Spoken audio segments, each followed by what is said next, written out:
한 주간 평안하셨습니까? 오늘 사부 젊은이에 오신 여러분을 다시 한 번 더 환영하고 축복하며 오늘 말씀 함께 나누도록 하겠습니다. 먼저 지난 주일 예배를 우리가 잠깐 회상해 봅시다. 지난 주일에는 이곳 샬롬홀이 아닌 한층 밑에 비전홀에서 예배를 드렸었지요.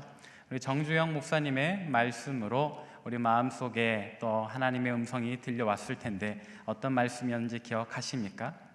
우리의 손에 어떤 것이 있든지, 비록 내 손에 보잘것없는 지팡이가 있다 할지라도, 혹은 내 손에 아무것도 없다 할지라도 전능하신 하나님 의지해서 우리의 지팡이를 힘차게 내밀자. 하나님께서 우리를 귀하게 사용하사 놀라운 역사를 이루실 것이다 라는 말씀을 들었습니다. 그 말씀을 여러분들 새겨 들으시고 한 주간도 승리하셨을 줄로 믿습니다. 오늘 말씀은 어떤 말씀인가? 우리가 아까 광고 시간에 이야기했던 것처럼 오늘부터 대림절이 시작됩니다. 대림절 혹은 대강절 이렇게도 부르는데요. 이제 큰 강림이라는 의미라고 보시면 되겠습니다. 원래 대림절이라고 하는 것은 에드번트라고 해서 이제 오다라는 뜻의 이 라틴어, 헬라어와 라틴어 어미를 가진 이 절기인데요. 무엇이 왔는가? 큰 어떤 강림이라고 했잖아요. 어떤 커다란 강림, 무엇이 왔는가? 바로 우리의 구주, 우리의 임금님 되시는 예수님께서 오셨다. 주님의 오심을 기억하는 절기. 그러나 오셨다로만 끝낸다면 우리 기독교는 과거의 메인 종교입니다. 그러나 우리 하나님은 어제도 계시고 오늘도 계시고 영원하신 하나님이시기에 또 우리 주님께서 우리에게 약속하셨지 않습니까? 내가 곧 너희에게 다시 돌아오리라. 그래서 우리는 이 대림절을 2000년 전에 오셨던 주님뿐만 아니라 오늘 나와 함께 하시고 또 이 땅의 모든 것들을 심판하실 때 곧 다시 오신다 말씀하셨던 그 주님을 기대하면서 기다리는 기간으로 지키는 절기라고 할 수 있겠습니다. 그런 의미에서 이 대림절은 정말로 중요한 절기입니다. 우리가 부활절, 성탄절 이런 절기들을 잘 지킬 때에 그냥 이렇게 때가 되어서 특별한 예배를 드린다 이렇게 생각할 것이 아니라, 그래 이때에 예수님께서 날 위해 이 땅에 오셨지, 그리고 다시 오신다고 말씀하셨지, 그 주님에 대해서 더욱더 깊이 묵상하면 우리의 신앙이 더욱더 깊어지고 건강해질 수 있겠습니다. 대림절에는 특별한 전통이 있습니다. 바로 우리 주님, 왕, 기다림 이런 것들을 상징하는 이 보라색 천을 내걸고요. 그리고 초를 밝힙니다. 이 강단 앞에도 이 촛불이 하나 켜져 있는데요. 이 초의 의미는 어떤 의미냐? 어둠 가운데, 죄의 건세라는 그 어둠 가운데 잠긴 세상에 우리 주님께서 빛으로 오셨기 때문에 이 빛을 하나하나 밝혀가면서 빛으로 오신 주님을 기대하는 것, 기다리는 것이 대림절 초의 전통과 유래라고 할 수 있겠습니다. 자, 그러면 오늘 본문 말씀은 어떤 말씀인가? 오늘 본문 말씀은 절망과 좌절에 빠져있던 사람들에게 들려온 희망의 메시지였다라고 할 수 있습니다. 이것이 무슨 말인가? 그때 당시에 절망에 빠진 사람들이 있었다라는 거예요. 그 사람들은 누구였을까요? 나라를 잃어버리고 바벨론이라고 하는 머나먼 이국 땅에 포로로 끌려온 사람들입니다. 조금 더 정확히 이야기를 하자면 바벨론이란 나라가 남유다를 멸망시키고 차기 바빌론의 귀족들로 키우려고 데리고 온 우리 젊은 청년들이라고 할 수 있겠습니다. 이 젊은 청년들 중에는 우리가 잘 아는 사람 다니엘과 그의 세 친구 같은 사람들이 있죠. 어쩌면 중학생, 어쩌면 우리 대학교 막 입학할 나이쯤에 우리 젊고 똑똑한 청년들을 바벨론 나라는 포로로 끌고 가버렸습니다. 그리고 나서 거기에서 노예로, 포로로 교육시키고 이렇게 살게 하는데, 그 시간이 몇 년인가? 바벨론이 남유대를 처음 침공했던 게 BC 605년입니다. 그리고 이제 쭉 시간이 흘러서 하나님의 은혜로 유대인들이 돌아오게 되는 첫 해 날짜가 BC 537년입니다. 연도가 중요한 것은 아니고 제가 계산을 해보니까 약 70년의 시간이 흘러요. 처음 포로로 끌려오던 해로부터 하나님의 은혜로 처음 돌아가게 된 날을 계산해 보니까 70년이 걸리는 겁니다. 자, 그러면 20살의 청년이 똑똑하고 젊어서 포로로 끌려왔다. 그럼 이제 그가 살아있다면 몇 살에 돌아가는 겁니까? 90세에 돌아가는 겁니다. 젊고 힘있고 촉망받던 청청하던 나이에 끌려온 그 젊은이는 이제 백발이 성성하다 못해 굽은 허리와 꼬부라진 등으로 나라에 돌아가게 되는 거지. 그가 살아왔을 그 70년의 시간 동안 그 젊은이는, 그 청년은 어떤 절망을 품고 살았을까요? 그러나 하나님께서는 우리를 절망 가운데 내버려 두신 하나님이 아니시라는 겁니다. 하나님께서는 오늘 본문 말씀을 통해서 정확히는 이사야를 통해 하나님의 음성을 전하는 선지자들에게 오늘 본문 말씀을 이야기를 하는 겁니다. 너희의 하나님이 이렇게 말씀하라고 시켰다. 너희 백성을 위로하라고. 여기서 말한 너희는 본문에 등장하지는 않지만 이사야와 같이 하나님의 뜻을 전하는 다른 선지자들을 의미하는 것으로, 그래서 이사야가 하나님의 음성을 듣고 우리 위로합시다. 우리 유대인들을 위로합시다. 하나님께서 우리를 노예가 아닌 이제 자유민으로, 하나님께서 우리를 절망이 아닌 희망으로, 하나님께서 우리를 다시금 회복시킨다고 말씀하셨습니다 라고 하는 것이 오늘 메시지의 핵심 내용입니다. 조금 더 구체적으로 살펴보도록 하겠습니다. 아까 제가 이야기를 했습니다. 만약 20살의 청년이 바벨론에 포로로 끌려왔다면 그가 생존했을 경우 돌아갈 때 나이는 90세. 자, 이 70년의 시간 동안 이 청년은 어떻게 살았을까요? 어쩌면 다니엘과 같이 꽤나 뛰어난 귀족의 위치에 올랐을지도 모르겠습니다. 바벨론은 그런 나라입니다. 포로, 식민지에서 포로로 젊은이들을 데려왔어도 이 젊은이가 어떤 교육을 받고 어떤 삶을 사느냐에 따라서 꽤나 높은 자리까지 보장을 해줍니다. 그렇게 해서 뼛속까지 바벨론 사람으로 만드는 것이 이 바벨론이라는 제국의 정책이었습니다. 그러나 한편으로는 어떻게 그 마음속에 불이 있는 청년이 쉽게 자신의 국적을 바꾸고 쉽게 하나님을 버리고 떠나겠습니까? 그 마음속에 어떤 불을 가지고 70년이라는 시간을 보내는 거예요. 우리나라도 사실 이런 역사를 가지고 있지 않습니까? 1910년에 국권을 잃어버리면서 35년이라는 시간 동안, 딱 70년의 절반이라는 시간 동안 우리나라의 젊은이들도, 우리나라의 청년들도, 사실은 온 국민이 저 일본의 괴롭힘을 당했지요. 어느새 우리도 그 시절을 실감하지 못하는 세대가 되어버리고 말았습니다. 우리 부모님의 부모님은 직접 겪었을 이야기, 우리 부모님은 그 이야기를 직접 들은 세대. 그러나 우리는 이제 기록으로만 혹은 영화로만 보지 않습니까? 그럼에도 불구하고요, 이 영화들만 봐도 혹은 그 시절을 다루는 작품들만 봐도 그때의 아픔이 전해집니다. 여러분 혹시 군함도라는 영화를 보셨습니까? 저는 영화는 보지 않았습니다. 여러 가지 논란이 많더라고요. 그러나 군함도의 그 포스터의 문장은 저를 찌르더라고요. 어떻게 찔렀는가? 제가 읽어드릴게요. 1945년 일제강점기, 우리는 그곳을 지옥섬이라 불렀다고요. 사람이 사는 곳입니다. 이주해 갔습니다. 강제로 끌려간 곳입니다만 분명히 사람이 사람을 살게 한 곳입니다. 그런데 거기에서 머물렀던 우리의 청년들은 그곳을 뭐라고 불렀다고요? 지옥섬이라고. 얼마나 괴로웠으면, 얼마나 고통스러웠으면, 얼마나 좌절하고 절망하게 만드는 곳이었으면 자기가 살았던 그 시절, 그 35년이라는 자기 청춘이 묻어있을 그곳을 지옥이라고 부르는가? 역사 관련해서 기사를 쓰는 김종성이라는 기자는 이 군함도, 현실의 군함도에 대해서 이렇게 기사를 썼더라고요. 하시마에서 조선인이 반격하거나 쟁의를 일으켰다는 기록은 아직까지 확인되지 않았다고 지옥섬 하시마의 하루는 말한다. 그곳은 죽음을 각오할 분노심마저 상실시킬 정도로 참혹한 지옥의 현장이었다. 사람이 사람을 그렇게 괴롭혔다라는 것.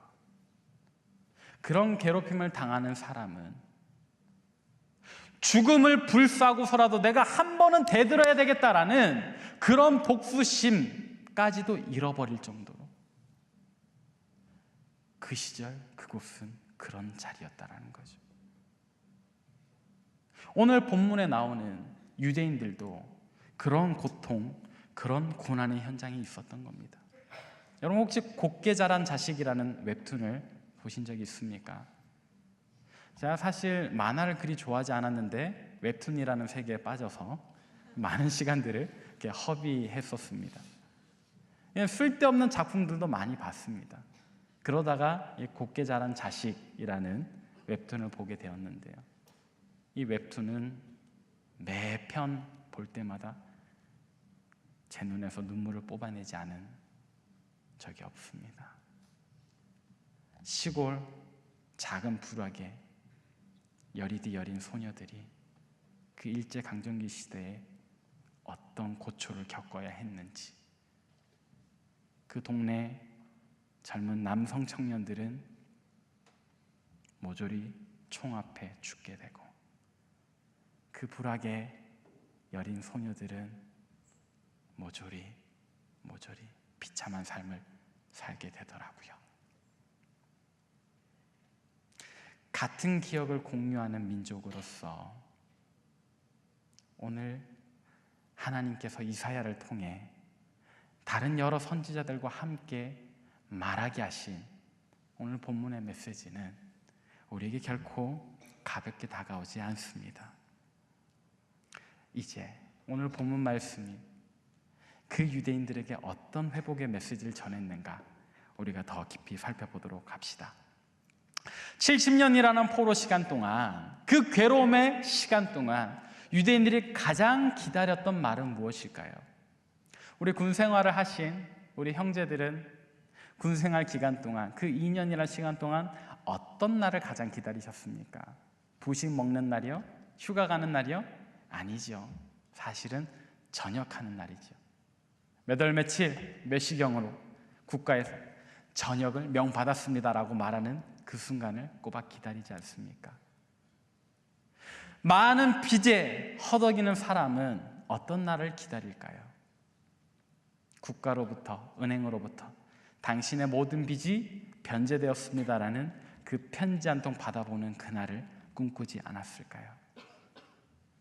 그때 그 시절 광복을 꿈꾸었던 우리 조상들도 그랬을 것이고, 오늘 본문에 나올 등장하진 않지만 이 메시지를 듣게 될 유대의 젊은 청년들도 하나님께서 우리를 용서하셨다, 하나님께서 우리를 회복시키신다, 돌아가라, 너희의 고향으로, 하나님을 마음껏 예배하던 그곳으로 다시 가라는 그 메시지를 기다리고 있지 않았을까요?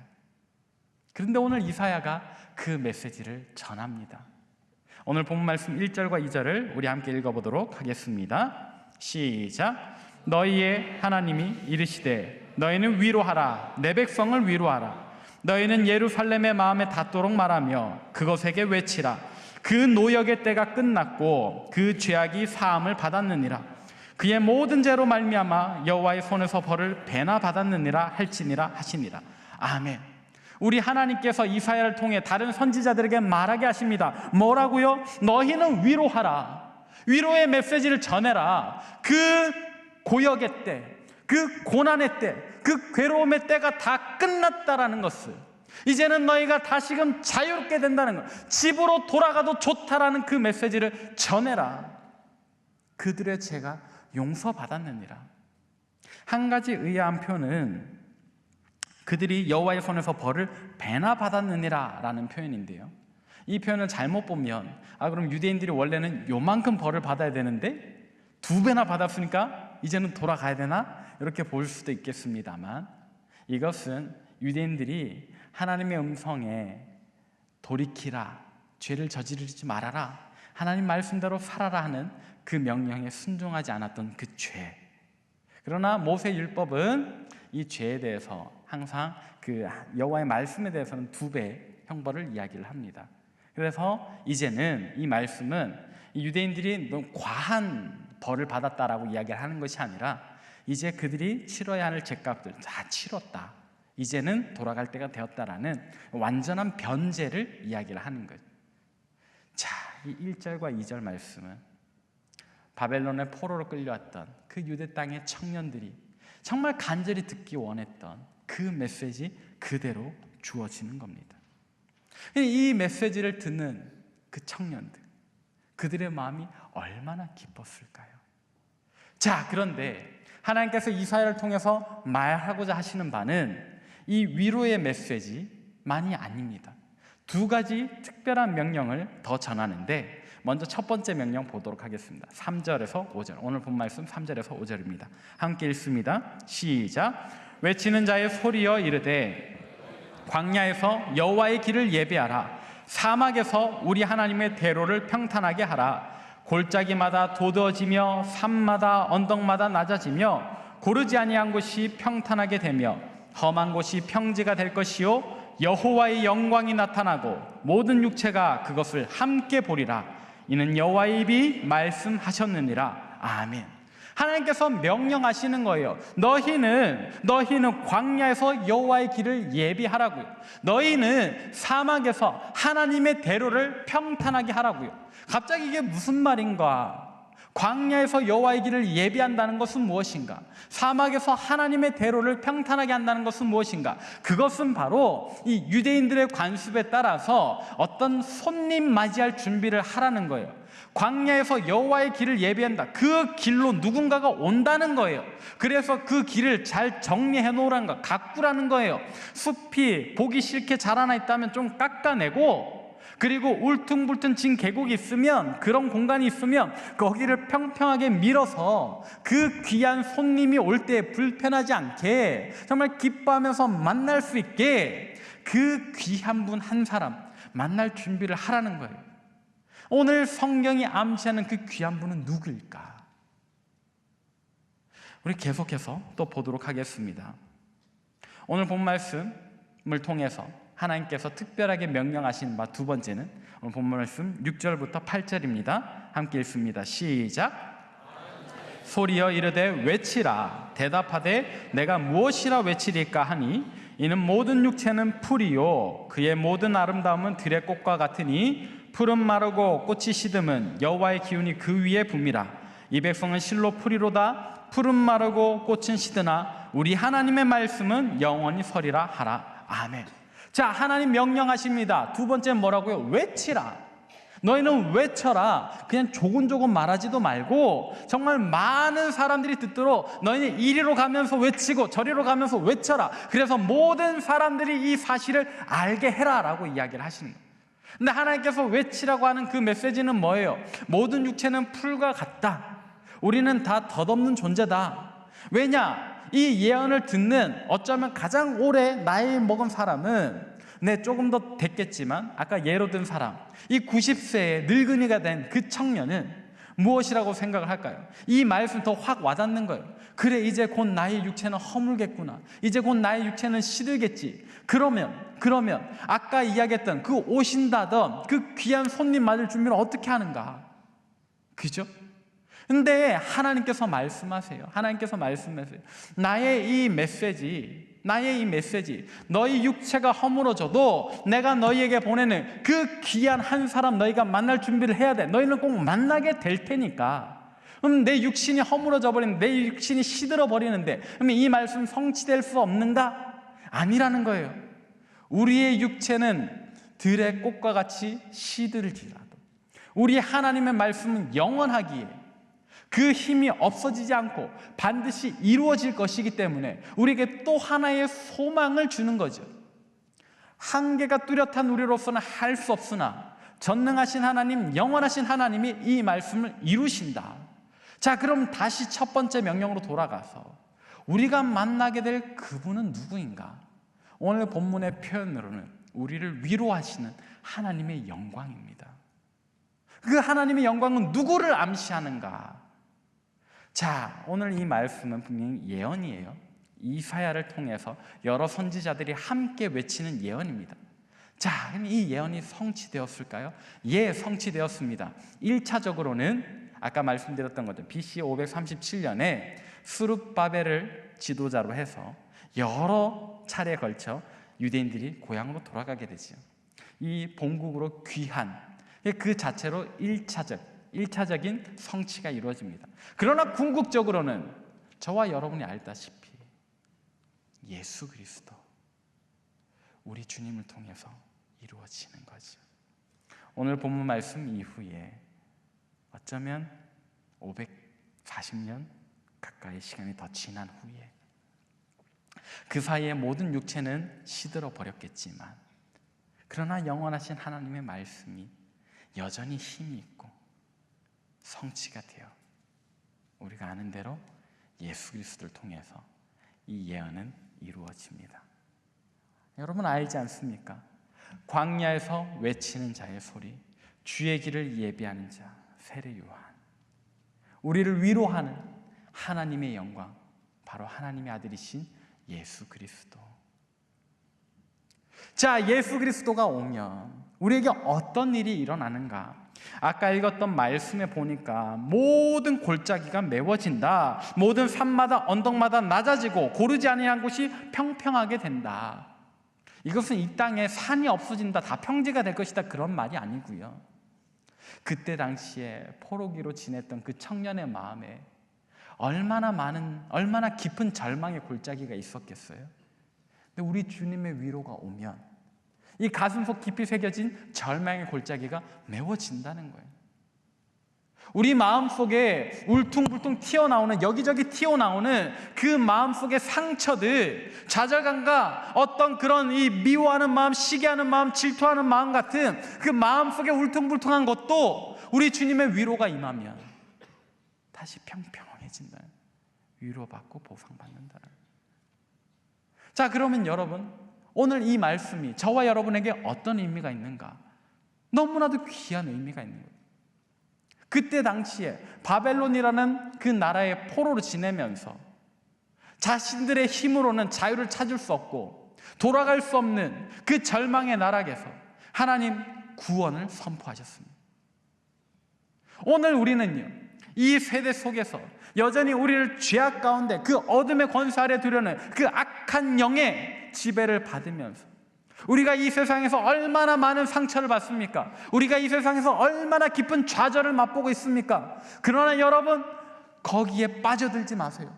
오늘은 대림절입니다.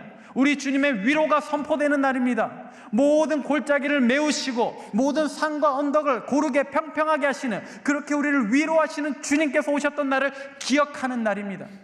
여러분, 오늘 여러분들의 마음속에 어떤 상처가 있든지 그 상처에 집중하지 마세요. 그 상처가 내 가슴속 100m 밑에 있든지 혹은 해저 3000m 아래에 있든지, 우리 주님께서 이 땅에 임하시는 그날, 다시 오시는 그날에 우리의 모든 상처는, 그 모든 절망의 골짜기는 메워지는 줄 믿으시길 바랍니다. 여러분들이 오늘 세상에서 어떤 부조리와 어떤 불합리한 대우를 받든지 그 모든 산과 언덕은 우리 주님 다시 오시는 그날에 평평해지는 겁니다. 우리 위로받는 겁니다. 그렇기에 이 땅에서의 소망은 오직 주님 한 분, 그리스도께 있고, 그 희망으로 살아갈 수 있는 유일한 존재는 저와 여러분과 같은 그리스도인밖에 없는 겁니다. 여러분, 어째서 세상의 가치관에 아직도 젖어들어 세상이 찌르는 대로 골짜기를 파내려가고 있는 겁니까? 세상이 주는 그 상처로, 그 우박 같은 것들로 여러분들의 마음을 울퉁불퉁하게 만들고 있는 겁니까? 그러지 마십시오. 오늘은 대림절입니다. 우리에게 위로의 메시지가 선포되는 날입니다. 우리 주님께서 오셨고 우리에게 곧 다시 오신다고 말씀하신 그날을 기억하는 날입니다. 사랑하는 여러분, 사랑하는 여러분, 말씀을 정리하도록 하겠습니다. 오늘은 대림절 첫 번째 주일입니다. 성탄절 전까지 4번의 대림절을 보내면서 우리 주님 참으로 우리를 위로하시기 위하여 이 땅에 오시는 그날을 기대하며 기다리는 날입니다. 2000년 전에 오셨지만 승천하셨고 곧 다시 오신다 약속하신 그 주님을 기대하면서 이번 대림절 여러분 이렇게 보내십시다. 나의 삶을 돌아보며 오늘 내 마음속에 어떤 절망의 골짜기와 상처의 언덕이 있든지 그것에 집중하지 말고 나를 구원하시려, 나에게 영원한 생명과 천국의 소망을 주시려 이 땅에 오셨던 주님께 감사하고 또 언젠가, 아니 곧 다시 오신다 약속하셨던 주님의 그 신실한 그 영원한 약속을 기대하시면서 이번 대림절 믿음으로 2019년을 미리 시작하면서 감사함과 기대하는 마음으로 함께 지내시길 바랍니다. 그렇게 지내는 저와 여러분 되시길 바랍니다. 우리 함께 이 찬양으로 주님 앞에 나아가십시다. 주님 은혜를 감사합니다. 하나님, 오늘 대림절 첫 번째 주일을 맞이하면서 정말로 우리를 자유케 하신 주님의 그 복음을 다시 한 번 더 되새겨봅니다. 하나님, 우리는 어리석어서 그 복음의 소식을 이미 오래전에 여러 번 들었으면서도 여전히 세상이 우리에게 상처를 주면 좌절과 절망의 골짜기를 파내려갔습니다. 세상이 우리에게 어떤 비난의 우박을 던지면 그것에 맞아서 여기저기 울퉁불퉁해져 버린 마음을 끌어안고 살았습니다. 그러나 오늘 이 대림절 말씀을 들으면서 하나님 주시는 위로를 우리가 떠올립니다. 예, 주님께서는 이미 우리를 자유케 하셨습니다. 세상 권세로부터, 모든 죄의 권세로부터 우리를 자유케 하셨고 하나님의 평안을, 하나님의 회복을 누리게 하셨는 줄 믿습니다. 이제 그날의 감격을 다시금 떠올리면서 우리를 고아와 같이 내버려 두지 아니하시고 곧 다시 오시겠다 말씀하신 주님의 그 약속을 기대합니다. 신실하게 믿습니다. 하나님, 그와 같은 믿음에서 우리에게 큰 기쁨을 내려주옵소서. 그리하여 2019년 믿음으로 먼저 시작하는 이 새로운 해에 정말 우리 주 예수 그리스도 중심으로 살아가는 우리 모든 청년교회 되게 하시고, 정말 이 대림절 기간 동안 세상에 죄를 먹고 마시는 자들이 아니라 우리 주 예수 그리스도를 더욱더 품고 소망하는 하나님의 자녀들 되게 하여 주옵소서. 하나님, 또 우리가 주님 앞에 기도합니다.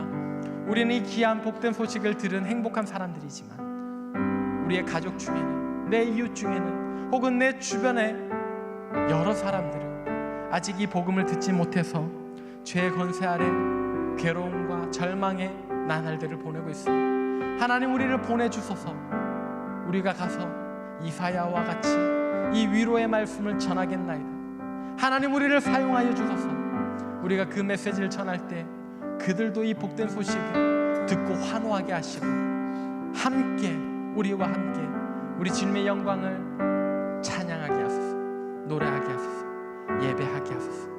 주님 은혜를 감사합니다. 주님 찬양합니다.